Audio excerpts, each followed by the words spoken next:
Samantala, lechonan sa La Loma, Quezon City, ligtas na sa African swine fever.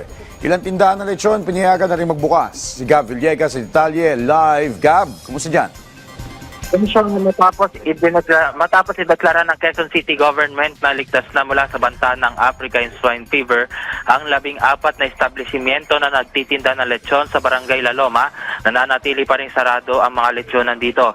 Naunang sinabi ng Quezon City LGU na araw-araw na nagsagawa ng disinfection sa loob ng isang linggo ang mga lechon establishment mula nang maglabas ang LGU ng temporary closure order noong November 13 bilang pagsunod sa memorandum ng Bureau of Animal Industry.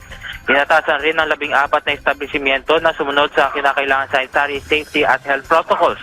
Sa ngayon, 4 sa 14 na establishmento ang nabigyan ng lifting order upang muling makapagbukas matapos makapasa sa mga reglamento ng City Health Department at City Veterinary Department.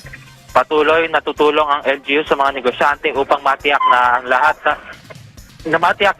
sila ay makakasunod sa mga protocol at mapapanatili ang dekalidad ng mga produktong nagmumula sa La Loma. Nakausap din natin, Joshua, kanina umaga yung isa sa 4 na yung mga may-ari nitong lechon na establishments dito sa La Loma, at ayon sa kanya, matindi yung naging epekto ng pansamantalang pagsasara hindi lamang sa kanilang negosyo kundi pati rin sa kanilang mga manggagawa. Sa ngayon ay hindi pa sila makapag-operate dahil wala pang supply ng baboy. May bagong panuntunan rin na inilabas ang LGU kung saan ay dapat meron silang cold storage. Dapat rin ay makakuha rin sila ng accreditation mula sa National Meat Inspection Service o NMIS.